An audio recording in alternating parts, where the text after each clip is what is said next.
So in the last lecture, we have discussed partially about the events taking in the heart during cardiac cycle. ठीक है? Atrial systole, atrial diastole, वो atrial cycle का हिस्सा है. 0.1 second, 0.7 second. Ventricular cycle, ventricular systole, ventricular diastole, 0.3 second, 0.5 second. Ventricular systole 3 phases. ठीक है? Isovolumetric contraction phase, rapid ejection phase and slow ejection phase. Diastole 5 phases. Protodiastole, उसके बाद में isovolumetric relaxation phase, first rapid ejection phase, diastasis and second rapid ejection phase which overlaps with the atrial systole. ठीक है? किस दौरान कौन से valve खुले हुए थे, कौन से वाल्व बंद थे, कौन से दोनों वाल्व बंद थे, ये सब बता चुका हूं मैं. Need not repeat. Okay, so now we come to the pressure volume changes during these cardiac cycles in different areas of the heart and the initial vascular system, that is aorta and pulmonary artery. This is the composite diagram. ये अलग अलग नहीं है, इसमें दोनों एक साथ हैं. प्रेशर चेंजेस भी हैं और वॉल्यूम चेंजेस भी हैं. दोनों को हम अलग अलग भी दिखा सकते हैं. प्रेशर वॉल्यूम का कर्व अलग आ जाएगा और प्रेशर चेंज का अलग आ जाएगा और वॉल्यूम चेंज का अलग आ जाएगा. ये दोनों का कंपोजिट कर्व है, pressure volume curve. This is the beginning point A. What is this point, बताइए. द प्रेशर, ये ध्यान दीजिएगा, it is left ventricular only, right ventricle का नहीं है. ये दोनों के अलग अलग होंगे, प्रेशर भी अलग होंगे और वॉल्यूम चेंजेस भी करीब करीब बराबर होते हैं, प्रेशर अलग अलग होता है. This is the beginning of the curve. This is the volume on the lower side and pressure on the vertical side. क्या पता लग रहा है? वॉल्यूम ये 50 सीसी दिखा रखा है, ये 100 सीसी है, तो करीब कितना होना चाहिए? ये 70 सीसी के आसपास. भाई ये 50 है ना यहाँ पे, तो यहाँ बढ़ेगा तो 70-75 सीसी के आसपास वॉल्यूम है. ये वॉल्यूम कब होगा? वेंट्रिकल के अंदर, लेफ्ट के अंदर. when this volume will be there.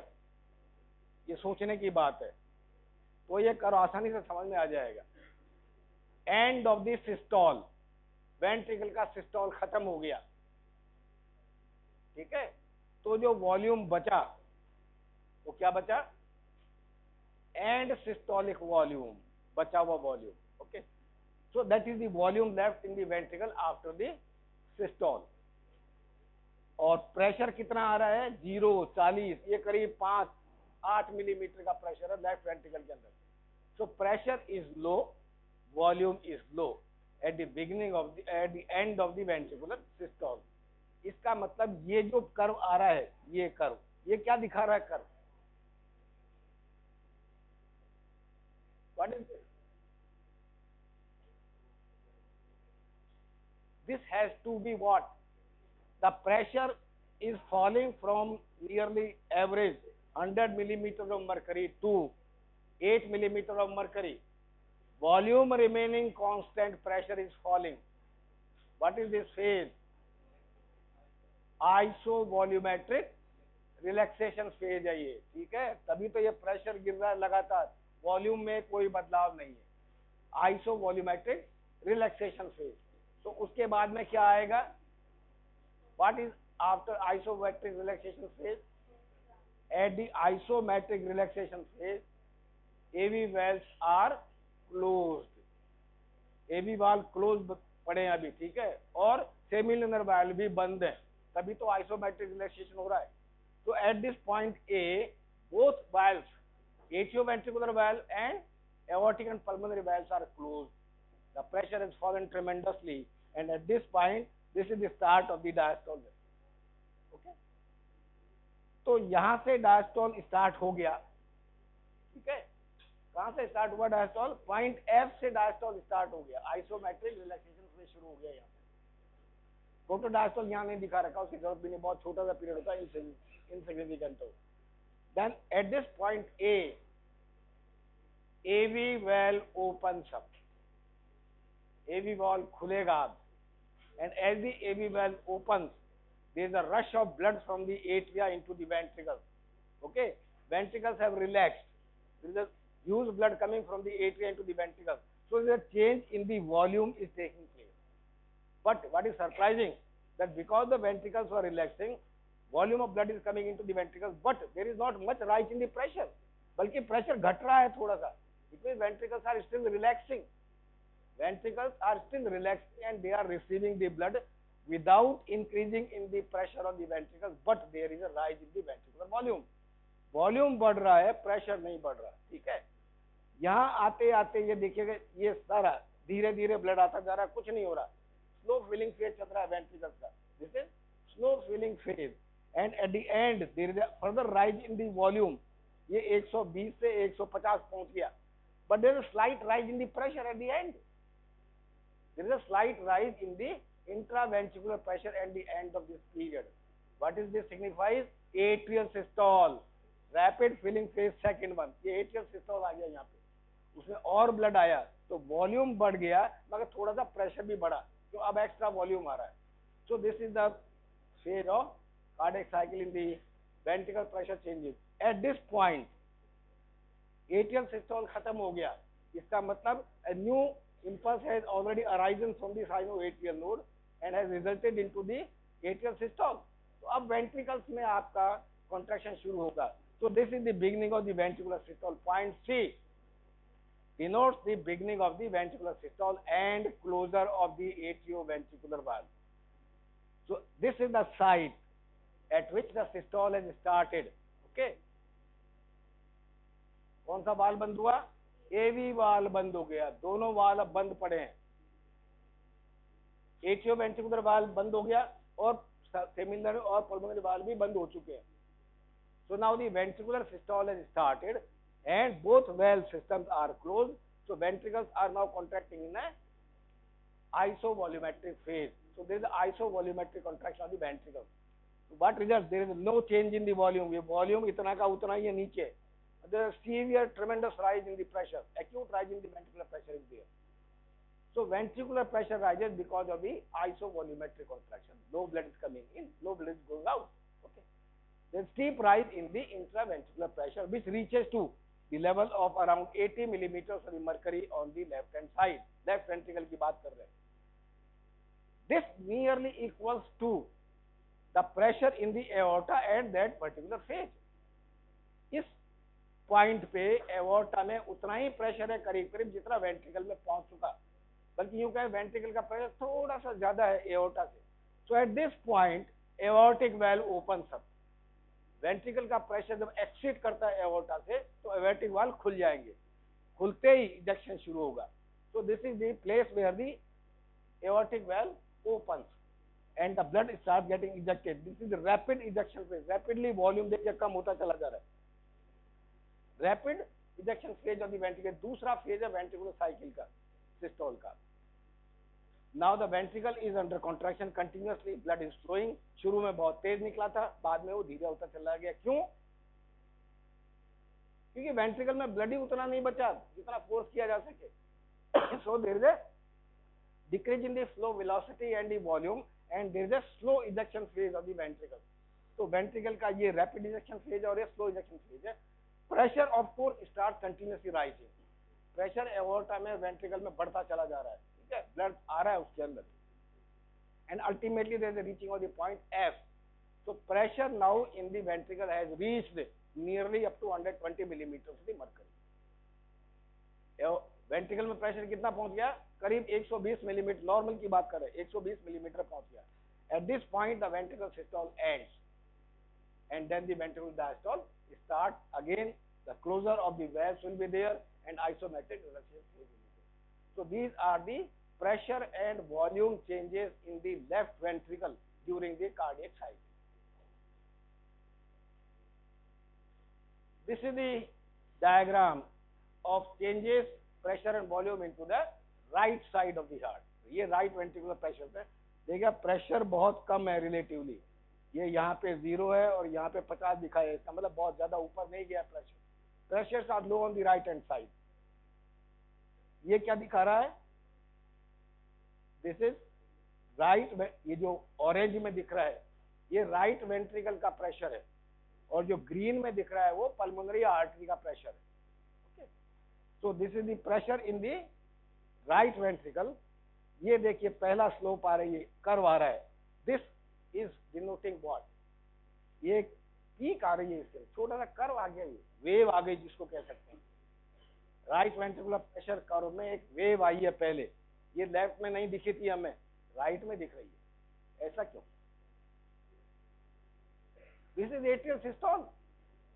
Atrial systole से ब्लड आ रहा है, तो ब्लड आ रहा है तो प्रेशर बढ़ रहा है उसके अंदर।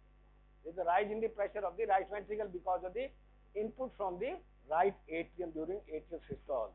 After this, this is the period of the isovolumetric contraction. There is a slight rise in the pressure, but volume में बदलाव नहीं है. And then there is a steep rise in the pressure.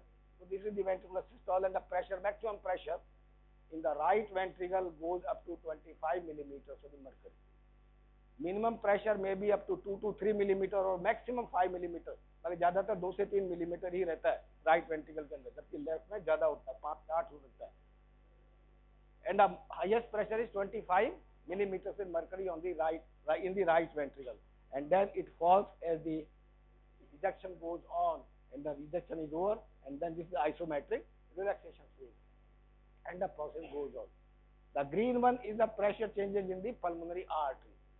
They nearly parallel, थोड़ा सा higher है, they nearly parallel with the right ventricular pressure changes. Exactly value इनकी अभी आएगी। ये एओर्टिक वाल्व वही दिखा रखा कर्व है। This is the ventricular pressure curve blue में, और ऑरेंज या रेड में आ रहा है आपका aortic pressure curve. Pressure in the aorta has got 2 levels only. Level of diastolic pressure 80 millimeters of mercury, at which the aortic valve opens up, and the highest pressure during the ventricular ejection phase, that is about 120 millimeters of mercury. So aortic pressure ranges between 80 normal, between 80 millimeters of mercury to the 120 millimeters of mercury during systole and the diastolic phase.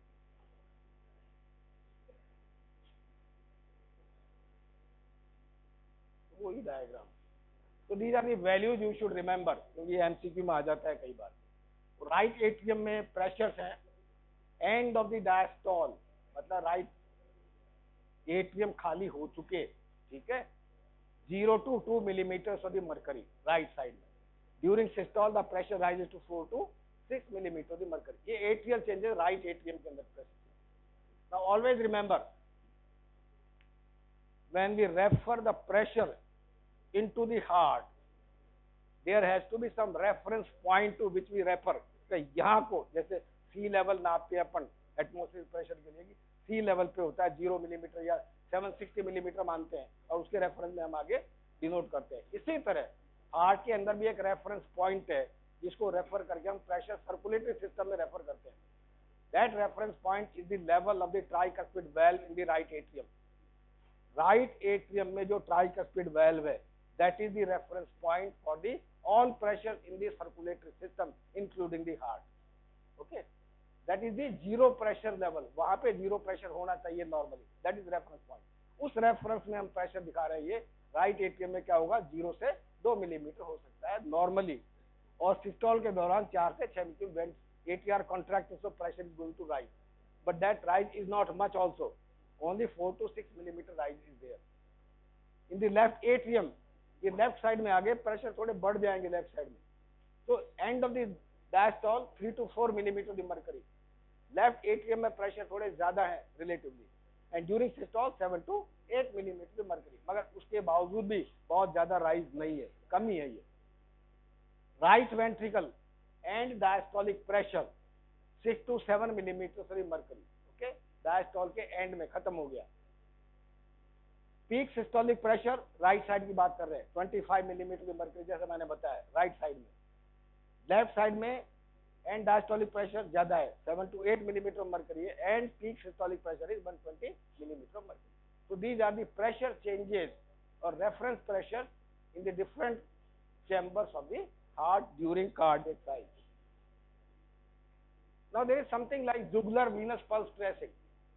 अब अपन किसी की भी यहाँ गर्दन देखें यहाँ पे, all major vessels are going toward the head, carotid arteries आ रही है, ठीक है, और वहां से जुगुलर वेन आ रही है, अल्टीमेटली सुपीरियर वेना केवा बन करके राइट एट्रियम में चला जाता है। यहाँ हम देखें तो यहाँ पे धड़कन दिखती है, पल्सेशन दिखते रहते हैं, ठीक है ना। ये पल्सेशन काय के हैं? ये आर्टरी के हैं या वेन के हैं? आर्टरी के हैं या वेन के हैं? नहीं, सवाल तो सिंपल लग रहा है मगर जवाब आसान नहीं है इसका। The pulsation in the neck which you observe in a patient can have both origin. It can be of the arterial origin or it can be of the venous origin. So neck pulsation can be arterial pulsation of the carotid artery or it can be venous pulsations of the jugular vein. Internal jugular vein के भी हो सकते हैं। अब कैसे पता करेंगे कि ये जो नेक में पल्सेशन दिख रहे हैं वो आर्टीरियल है या वीनस पल्सेशन है? क्यों हम यहाँ बात कर रहे हैं जुगुलर वीनस पल्स ट्रेसिंग, मतलब इसकी भी पल्स आ सकती है, यहाँ से रिकॉर्ड करें तो इसका मतलब पल्सेशन दिख भी सकते हैं, रिकॉर्ड हो सकते हैं तो दिख भी सकते हैं। So how do we differentiate whether the neck pulsations are arterial or venous? Very simple. Put your finger over the pulsation. यहाँ जो पल्सेशन होता है अंगुली लगाइए, आपने फील करिए जैसे रेडियल आर्टरी की पल्स फील करते हैं। इफ यू कैन फील, समझ में आ रही है? If you can feel the pulsation they are arterial इनोपेशन। अगर आप यहाँ अंगुली लगा करके इसको महसूस कर सकते हैं यहाँ नीचे पल्स आ रही है तो आर्टीरियल पल्सेशन ही होगा, वीनस नहीं हो सकता। Venus pulsation can be seen, they can be observed, but they can not be felt. उतना प्रेशर नहीं होता उनमें कि आप उनको फील करके दबा करके महसूस कर सकें, या उनमें इतना प्रेशर नहीं होता कि आपकी अंगुली को ऊपर उठा सके वो धड़कन के दौरान। So venous pulsations cannot be felt, but they can be seen, while the arterial pulsations can be seen and felt both. So these pulsations which are observed in the neck, they can be venous pulse tracing, or they can be recorded in the form of the pulse tracing, which is known as the jugular venous pulse tracing. इसमें 3 wave record होती हैं। 3 waves are recorded, which are known as A wave, C wave, and V wave, which are positive waves, and X and Y are the negative. So एक A wave आ रही है, एक V wave आ रही है, और एक A C and V wave। 3 में मैंने शायद डायग्राम भी होगा इसमें। एक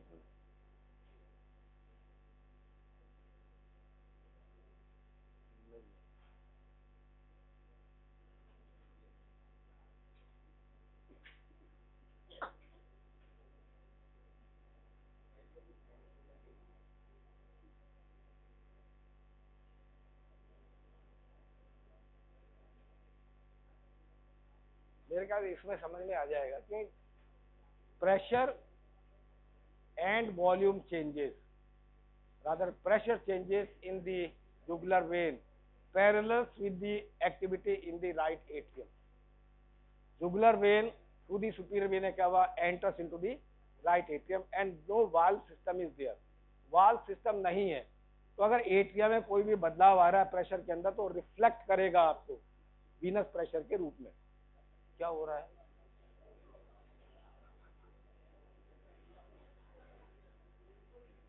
अरे किसी को सिंकपी अटैक आया क्या? क्या हो गया? What happened? अरे मुझे भी तो हंसाओ यार, क्यों हंस रहे हो भाई? बिना कारण हंस रहे हो तो पागल कहलाता है वो। That is an abnormal behaviour. There has to be a reason behind every activity or behavior you do. Do you understand? या मैं कोई मजाक कर रहा हूं यहाँ खड़ा होकर के जो तुम्हें समझ में नहीं आ रहा इसलिए हंसी आ रही है, या समझ में तुम्हारे आ गया बाकी सबके नहीं आया इसलिए तुम्हें हंसी आ रही है? कोई तो कारण होगा ना उसका। So pressure changes, shut up bloody fool, ये दूसरे मूर्ख हैं, उसके बावजूद भी हंस रहे हैं। That reflects on your parenting. आपके माँ बाप ने क्या सिखा के भेजा यहाँ पे, ये रिफ्लेक्ट कर रहा है कुल मिला करके। Are you spending so much money for this purpose?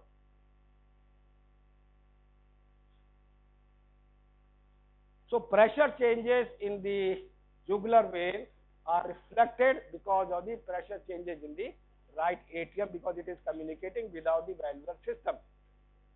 So when the atria contracts, right atrium is contracting, so pressure in the right atrium rises, okay, and that rise in the pressure is reflected in the venous system higher up in the vein neck as the appearance of the A wave of the jugular Venus pulse tracing. ये ए wave आती है, हम इसको ए wave मान सकते हैं। ये जो ऑरेंज वाली चल रही है इसको ए वेव मान सकते हैं। Atrial contraction there, right atrium, okay. Then after right atrial contraction ventricle contract. Ventricle when contract, that is we are talking about the right side. Right ventricle is contracting. When the right ventricle contracts, intraventricular pressure rises, and that causes the closure of the AV valve. तो right tricuspid valve बंद होता है, तो बंद होता है और वो उधर राइट एट्रियम की तरफ पुश भी होता है, क्यों प्रेशर बढ़ रहा है, तो थोड़ा इवर्ट भी होता है। उसका इवर्ट होने से रोकने के लिए कौन है, पैपिलरी मसल्स मौजूद है, उसको इवर्ट तो नहीं होने देंगे, मगर प्रोजेक्ट तो करता है राइट एट्रियम के अंदर, उससे राइट एट्रियम का प्रेशर फिर बढ़ता है दोबारा से। तो आपका वी वेव, सी वेव आ गया। A atrial, C ventricular contraction represent कर रहा है, तो C wave is there. So there is a slight rise in the right atrial pressure reflected as change in the pressure and occurrence of the wave in the jugular vein. वो wave create कर रहा है आपका, वो आपकी सी wave हो गई, ठीक है। तो A wave is sharper, C wave is little sharper, उतना ज्यादा नहीं आ रहा उसका reflection. And then what happens, ventricle contract हुआ है, उसके बाद में वेंट्रिकल रिलैक्स करेगा और एट्रियम में ब्लड आता जा रहा है, लगातार आ रहा है और वो वेंट्रिकल में जाएगा। तो there is a gradual increase in the right atrial pressure, filling हो रही है राइट एट्रियम की, और उस फिलिंग की वजह से there is a gradual rise in the right atrial pressure which is reflected as rise in the pressure in the internal jugular vein. So that is the cause of the V wave. Volume बदल रहा है, तो volume बढ़ने की वजह से जो wave आ रही है वो आपकी वी वेव हुई। और इन तीनों वेव के बीच में दो डिप्रेशन आएंगे, ए वेव, सी वेव, ये डिप्रेशन आ गया, that is X wave. C wave, then depression is there, and then there is a volume rise, again depression is there, that is Y wave. So X and Y are the negative waves, while A, C and V are the positive wave in the jugular venous pulse tracing. This shows the occurrence of the sound because of the closure of the valve. This is closure of the AV valve and this is closure of the semilunar valve. ये third heart sound क्यों आ रही है, अभी देखते हैं। अभी एक exercise डाली है मैंने just for the brainstorming. If heart rate is 100 and diastolic volume is 180 milliliters, okay, and systolic volume is 20 milliliters only, what is the cardiac output? Can you calculate it? Can you calculate? हालांकि पढ़ाया नहीं है cardiac output क्या होता है, but you know simply, इतना तो तुम कोचिंग में पढ़ के आए हो मेरे ख्याल से। कार्डियक आउटपुट क्या होता है निकालो।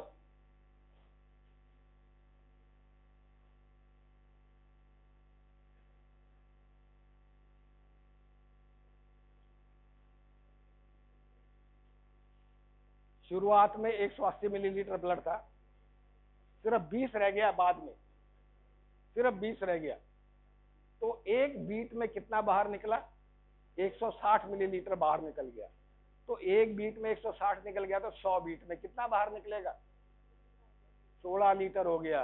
तो 16 litre is the cardiac output, ठीक है। Now we come to the heart sounds. Cardiac cycle पूरी हो गई, हार्ट साउंड पे आते हैं। So to hear the heart sound, we require certain areas over the chest wall, which are known as the auscultatory areas. They are auscultatory areas. 4 area हैं auscultatory area: mitral area, tricuspid area, aortic area, and pulmonary area. These areas represent the valve they are facing. मगर ध्यान रखने की बात है कि ये area directly वाल के ऊपर नहीं है, ये वाल के ऊपर नहीं है, ज्यादातर थोड़े से इधर उधर, मगर ये वो एरिया है जहां पे कि इन वाल से ओरिजिनेट होने वाली साउंड बढ़िया सुनाई देती है, इसलिए हम इनको एरिया को नाम दिया है mitral, tricuspid, aortic and pulmonary area. तो माइट्रल एरिया कहाँ है? जहां अपेक्स बीट होगी, जहां अपेक्स बीट होगी। अब अपेक्स बीट कहाँ होगी? That is variable, that is variable. Normal person में वहां होगी जहां इसने बोला है अभी। Normally apex beat is located in the 5th intercostal space on the left side just interior to the mid clavicular line. ये मिड क्लेविकुलर लाइन है, इसके आधा सेंटीमीटर अंदर की तरफ 5th इंटरकॉस्टल स्पेस, रिब नहीं। ये जो एरिया है ये आपका एपेक्स कहलाता है, एपेक्स बीट कहलाती है। इसका मतलब हार्ट का जो एपेक्स है वो यहाँ पे इसके नीचे लोकेटेड है, मीडियास्टाइनम में, इसलिए ये एपेक्स बीट। मगर वहां पे माइट्रल वाल नहीं है, यहाँ पे माइट्रल वाल नहीं है। माइट्रल वाल कहाँ? ऊपर है, जहाँ लेफ्ट एट्रियम और लेफ्ट वेंट्रिकल मिलता है वहां वाल है, मगर साउंड कहाँ सुनाई दे रही है? एपेक्स पे सुनाई दे रही है, इसलिए उसको माइट्रल एरिया कहते हैं। ठीक है, that is representing mitral area. Tricuspid area just about, ये जिपी स्टर्नम, स्टर्नम का एरिया है, ये जिपी स्टर्नम एरिया, इसके जस्ट ऊपर यहाँ पे ये आपका ट्राइकस्पिड एरिया। ट्राइकस्पिड वाल यहाँ नहीं है, मगर the sound is better heard in this place, that is tricuspid area. Then aortic area, right second space, ये राइट साइड है। सेकंड स्पेस कैसे गिनेंगे, आपको अंदाजा है? How do you count second intercostal space? ये आपका कैसे निकालेंगे? स्टर्नो, ये नहीं, ये आपका जो है ये क्या कहलाती है? सुप्रा स्टर्नल नॉच कहते हैं इसे। यहाँ से अंगूठा नीचे घुमाइए और एक रिज आएगी, उभार आएगा हड्डी के ऊपर, वो स्टर्नल एंगल है। उसमें आप लेफ्ट साइड में चलिए, यहाँ पे सेकंड रिब आके अटैच होती है, और इस सेकंड रिब के नीचे सेकंड स्पेस कहलाती है। तो this second space just outside the right border of the sternum is the aortic area. यहाँ एओर्टिक वाल्व नहीं है, मगर बेहतर यहाँ सुनाई देगा। और इसके बिल्कुल सामने लेफ्ट साइड के अंदर, बिल्कुल सामने सेकंड स्पेस में हुआ है आपका pulmonary area. So these are the 4 auscultatory areas for heart sounds only. Other areas are there for the auscultation. तो चाहे डिजीज के लिए हम काम में लेते हैं उसको। So phonocardiogram is an instrument which can be used to record the heart sounds in the person. Heart sound को रिकॉर्ड करने के लिए इंस्ट्रूमेंट कहलाता है फोनोकार्डियोग्राम। प्रोसीजर कहते हैं फोनोकार्डियोग्राफी। हार्ट में 4 साउंड क्रिएट होती हैं, चारों फोनोग्राम से रिकॉर्ड कर सकते हैं। स्टेथोस्कोप से हम सुनेंगे तो सिर्फ 2 ही सुनाई देती हैं ज्यादातर। कभी कभी अगर माइट्रल स्टेनोसिस बहुत सीवियर है तो थर्ड आउट साउंड भी आपको सुनाई दे सकती है।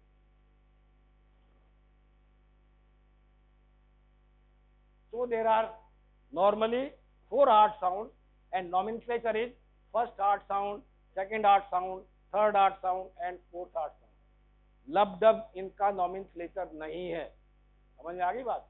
ओके, तो अब फर्स्ट हार्ट साउंड की कैरेक्टरिस्टिक फीचर्स है ये। It is longer and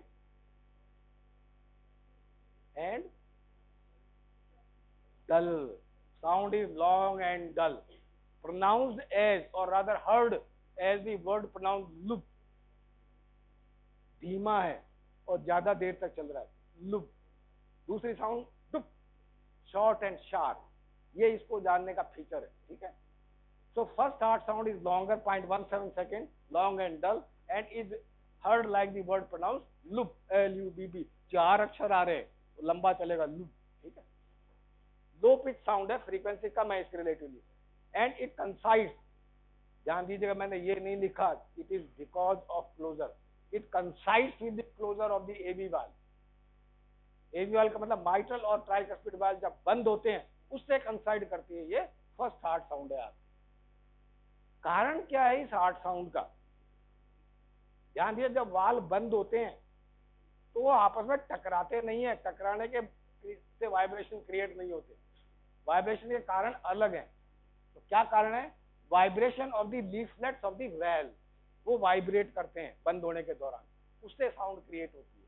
vibration of the walls of the ventricle, वो कॉन्ट्रैक्ट करते हैं और वाइब्रेट करती है, उससे साउंड क्रिएट होती है। And turbulence of the blood flow, blood flow अगर लैमिनर नहीं है तो टर्बुलेंट फ्लो है।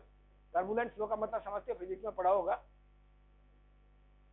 लैमिनर फ्लो क्या होता है, कैसा कर्व आता है उसका, ठीक है, पैराबोलिक प्रोफाइल। नॉर्मल फ्लो जो चलता है वो पैराबोलिक प्रोफाइल होता है, ये इस तरह का कर्व आता है, इसको हम कहते हैं पैराबोलिक कर्व। इसमें जो सेंट्रल स्ट्रीम है उसकी वेलोसिटी फास्टेस्ट है, जो मॉलिक्यूल यहाँ है, और आगे जो जो वॉल की तरफ चलेंगे तो वेलोसिटी धीरे होती चली जाएगी। और अपन नदी में या नाले में देखा होगा, किनारे पे कोई चीज पड़ी रहती है, नदी बह रही है मगर वो वहीं खिसकती रहती है, आगे नहीं बढ़ती, तो वहाँ वेलोसिटी बहुत कम हो जाती है। तो this is the normal flow curve, ये नॉर्मल लैमिनर फ्लो कहलाता है। और चूंकि अगर मान लीजिए वहां पे पत्थर डाल दें फ्लो के अंदर, तो वहां पे एक टर्बुलेंस क्रिएट हो जाती है, चारों तरफ घूमता रहता है ब्लड पानी, वो होता है टर्बुलेंस फ्लो। तो third cause is turbulent flow. जब एक साथ ब्लड पुश होता है तो फ्लो वेलोसिटी चेंज हो जाती है, एकदम टर्बुलेंट फ्लो हो जाता है, वो वाइब्रेशन क्रिएट करता है और हार्ट साउंड क्रिएट करता है। तो there are 3 causes of the heart sound. किसी भी साउंड के तीनों कारण हो सकते हैं, vibration of the leaflets of the valves, vibration of the walls of the ventricles, and turbulence of the blood flow. And the occurrence of the first heart sound denotes what? Ventricular systole has begun. Systole शुरू हो चुका, तभी तो आपके pressure ventricle में बढ़ा और valve को बंद कर दिया। तो first heart sound denote the beginning of the ventricular systole. अब occurs prior to the carotid pulse, इसका क्या मतलब है, मैंने क्यों लिखा यहाँ पे? कैरोटिड पल्स यहाँ आती है, हम बहुत से पेशेंट में फील करना पड़ता है कि ये पल्स फील नहीं होती, कैरोटिड फील करनी पड़ती है। मगर हम यहाँ हार्ट साउंड सुन रहे हैं, हमने यहाँ बड़ा टिपिकली कह दिया लुप डुप सुनाई देगा, मगर कुछ नहीं दे रहा है, ऐसा कुछ नहीं दे रहा पेशेंट के अंदर, पता ही नहीं लग रहा कि कौन सी तो हार्ट साउंड फर्स्ट है कौन सी सेकेंड है। In many patient it is very difficult to define which is first heart sound and which is second heart sound. तो कैसे पता करेंगे? पता करने का तरीका ये, आप कैरोटिड पल्स फील करिए, यहाँ स्टेथोस्कोप लगा के साउंड सुनिए, यहाँ साउंड आई और ये पल्स आई, तो इस पल्स आने के पहले जो साउंड आई है वो हमेशा फर्स्ट हार्ट साउंड ही होगी, चाहे उसका कंस्टिट्यूटिव फीचर कुछ भी हो सकता है। तो sound occurring just prior to the carotid pulse is always a first heart sound. Second heart sound as we have seen is short and sharp, तो इसका ड्यूरेशन कम है, 0.11 सेकेंड रह गया 0.17 से। Short and sharp and is heard like the word pronounced dup, lub dup is the, ऐसा सुनाई देता है स्टेथोस्कोप के साथ, यूजुअली सुनाई देता है। It coincides with the closure of the semilunar valve, that is aortic and pulmonary valve जब बंद होते हैं। ये बंद क्यों होते हैं? Why aortic and pulmonary valve closes? Because of pressure gradient. Aorta में, पल्मोनरी आर्टरी में प्रेशर ज्यादा हो जाता है, वेंट्रिकल रिलैक्स कर रहे हैं, प्रेशर घटता है, तो बैक फ्लो रोकने के लिए दोनों वाल्व बंद हो जाते हैं। So coincides with the closure of the aortic and pulmonary valves and best heard over the aortic and pulmonary area mark the beginning of the ventricular diastole. तो फर्स्ट हार्ट साउंड सबसे बढ़िया कहाँ सुनाई देगी? माइट्रल एरिया में सुनाई देगी। और सेकेंड हार्ट साउंड बढ़िया सुनाई तो सब जगह देगी, मगर बढ़िया कहाँ सुनाई देगी? First heart sound mitral area में, और सेकेंड हार्ट साउंड एओर्टिक और पल्मोनरी एरिया में, यहाँ सुनाई देगी।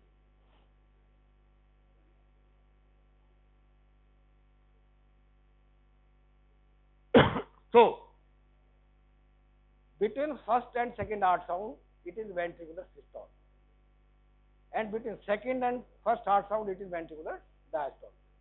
तो first heart sound, second heart sound, first heart sound, ये सिस्टोल है और ये डायस्टोल। ये ड्यूरेशन छोटा है, ये ड्यूरेशन बड़ा है।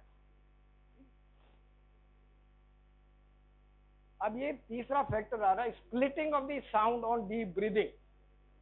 आप यहाँ सुन रहे हैं, मरीज को कहते हैं गहरा सांस खें, आपको लगा फर्स्ट हार्ट साउंड में तो कुछ नहीं हुआ, मगर सेकेंड हार्ट साउंड के 2 टुकड़े हो गए, सेकेंड हार्ट साउंड के 2 टुकड़े हो गए, that is known as splitting of the second heart sound.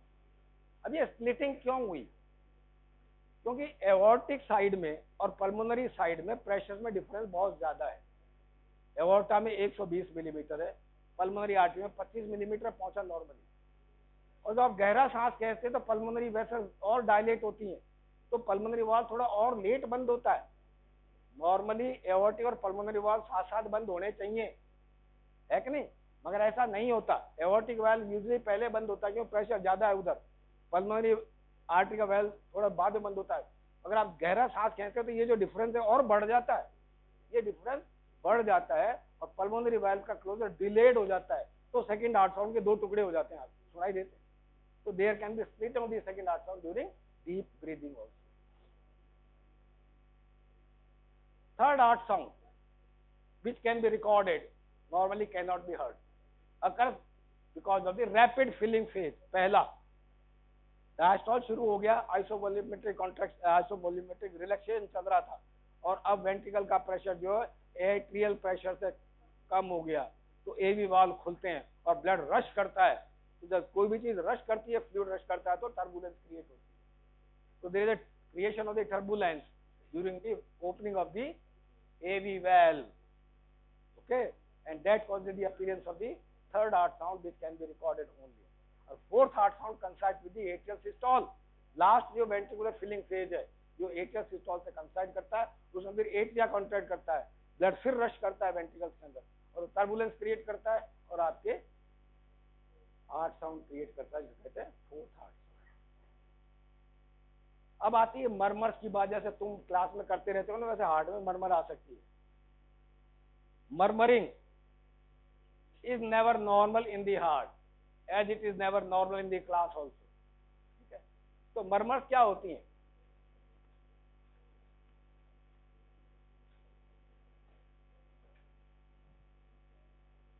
Murmurs are adventitious sounds।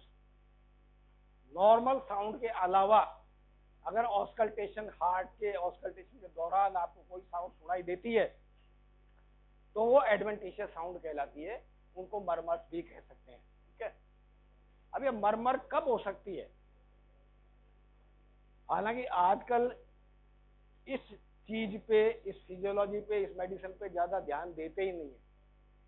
क्यों नहीं देते? क्योंकि पेशेंट की अगर कोई भी प्रॉब्लम होती है, जैसे इकोकार्डियोग्राफी करवा ला, तो इकोकार्डियोग्राफी में सब पता लग जाता है ये कौन सा वाल्व ढंग से बिहेव नहीं कर रहा, कहाँ टर्बुलेंस आ रही है, कहाँ बैक फ्लो हो रहा है, वो सारा दिख जाता है आपको इको में।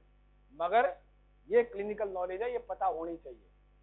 तो murmurs can be systolic murmur और diastolic murmur, pan systolic murmur, और वी कैन से सिस्टोलिक अगर है, it can be early systolic, mid systolic, late systolic. Diastolic है early diastolic, mid diastolic, late diastolic. It can be pan systolic, it can be pan diastolic, और it can be machinic murmur, लगातार चल रही है, systole diastole में कोई फर्क ही नहीं है, की आवाज आती रहती है हार्ट में, that is machinic murmur can be there. तो अब सवाल हम मोटा मोटा बात करेंगे कि सिस्टोलिक मरमर तो कब आती है और डायस्टोलिक मरमर कब आती है। तो सिस्टोलिक मरमर कब आनी चाहिए बताइए, और कौन से वाल्व से ओरिजिनेट होगी वो? हार्ट में सिस्टोल हुआ, ठीक है, सिस्टोल होते ही क्या होता है, एवी वाल्व बंद होते हैं। ठीक है, एवी वाल्व बंद होते हैं और एओर्टिक वाल्व भी बंद पड़ा है, आइसोमेट्रिक फेज चल रहा है। तो एवी वाल्व अगर बंद होते हैं तो बंद मान लो प्रॉपरली नहीं हुए तो क्या होगा, बैक फ्लो होगा, ब्लड साउंड क्रिएट करेगा। कितना खुला हुआ है, कितना बंद है वाल्व, कितना डैमेज है, उसके ऊपर डिपेंड करेगा कि मरमर कब आने वाली है। तो सिस्टोलिक मरमर कहां से ओरिजिनेट होगी? Because of incompetence of AV valve. Mitral और ट्राइकस्पिड वाल्व अगर कॉम्पिटेंट नहीं है तो they will cause back flow of the blood and will create the abnormal turbulence, so that will create the systolic murmur। Diastole में क्या होता है, aortic और पल्मोनरी वाल्व बंद हो रहे हैं, ठीक है, अगर वो बंद नहीं हो रहे प्रॉपरली तो ब्लड फ्लो बैक आएगा, तो डायस्टोल के दौरान साउंड क्रिएट करेगा। तो डायस्टोलिक मरमर कब आएगी? जब tricuspid valve, aortic and pulmonary valve incompetent हो।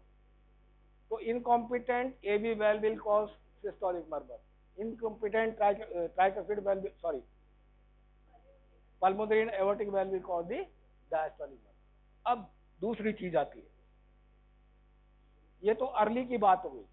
अब आप बात करते हैं सिस्टोल शुरू हुआ, ठीक है, और एओर्टिक वेल और पल्मोनरी वेल पूरे नहीं खुले, वो पूरे नहीं खुले, खुलने चाहिए एकदम से। जो ही इजेक्शन शुरू हुआ, आपका रैपिड इजेक्शन से शुरू हुआ, the valve must open completely to allow the blood to flow from the ventricle into the aorta and pulmonary artery. मगर वेल स्टीनोज्ड है, उसमें रुकावट आ गई है, वो पूरा खुल नहीं रहा, जाम हो गया है, तो नैरो हो गई ओपनिंग उसकी। तो इस नैरोड ओपनिंग से ज्यादा ब्लड पास करेगा तो टर्बुलेंस क्रिएट करेगा, है? तो सिस्टोल के दौरान कौन सा बात हुआ? Aortic and pulmonary stenosis will create the systolic murmur. मगर कब आएगी वो? बीच में आएगी, मिड सिस्टोलिक हो जाएगी। तो सिस्टोल तो पहले ही शुरू हो चुका, आइसोवॉल्यूमेट्रिक कॉन्ट्रैक्शन हो गया। तो मिड सिस्टोलिक मर्मर कब आई? जब ये वाल जो है स्टेनोज्ड हो गए। तो सिस्टोलिक मर्मर जो ट्राइकस्पिड, सॉरी, ये जो एओर्टिक और पल्मोनरी वाल्व की अगर स्टेनोसिस है तो वो सिस्टोलिक मर्मर क्रिएट करेगा। आगे बात समझ। और इनकी अगर इनकॉम्पिटेंस है तो डायस्टोलिक मर्मर क्रिएट करेगा। Reverse is there for the AV valve, ठीक है। So stenosis of the semilunar valves will create the systolic murmur, and stenosis of the atrioventricular valve will create the diastolic murmur. Filling में effect, आपका AV valve mitral ट्राइकल पूरा खुल नहीं रहा, तो एट्रिया से जो ब्लड आएगा वो नैरो ओपनिंग से आएगा, तो आपको टर्बुलेंस क्रिएट करेगा, डायस्टोलिक मर्मर क्रिएट करेगा। तो ये ध्यान रखने की बात है कि सिस्टोलिक मर्मर कब क्रिएट होंगी और डायस्टोलिक मर्मर कब क्रिएट होगी। फिर एक और चीज आती है पेरिकार्डियल रब। ये सब चीजें नहीं है, मगर आप जब भी ऑस्कल्टेट करते हो सिस्टोल का ऐसा लगता है तो कोई खुरच रहा हो, रब करने की आवाज आती है हल्की सी, वो होती है पेरिकार्डियल रब। तो हार्ट के बाहर जो चारों तरफ वो आपका पेरिकार्डियम है, distal pericardium, parietal pericardium, pericardial cavity is there, fluid is there. तो अगर इन्फेक्शन है, इन्फ्लेमेशन है, वायरल डिजीज है, ऑटोइम्यून डिसऑर्डर्स हैं, उनकी वजह से मायोकार्डाइटिस है, तो आपके पेरिकार्डियल रब क्रिएट हो सकती है। रब सरफेस हो जाती है, फ्लूइड नहीं रहता उसके अंदर, तो आपका फ्रिक्शन की वजह से क्रिएट करेगा साउंड। और अगर दोनों के बीच में गैप क्रिएट हो गया और फ्लूइड भर गया तो जो रब आ रही थी वो डिसअपियर हो जाएगी। इसका मतलब रब अगर पहले थी और डिसअपियर हो गई तो उसके दो कारण हो गए। अब या तो कंडीशन ठीक हो गई ट्रीटमेंट से, या कंडीशन डिटीरियोरेट हो गई, कि फ्लूइड भर गया तो और भी ज्यादा नुकसानदायक हो, हार्ट को फैलने नहीं देगा, डायस्टोल के दौरान गड़बड़ हो जाएगी। दैट इज द पेरिकार्डियल रब। ये तो पढ़ा दिया हार्ट रेट, क्या क्या कवर हो गया इसके अंदर? ये हो गया, ये हो गए ना, मैडम ने बता दिए होंगे, मुझे पता है। ये भी हो गया, ये नहीं हुआ रेगुलेशन, ठीक है ना, इसकी हम बात करेंगे आगे क्लास, अभी इतना ही छोड़ दें।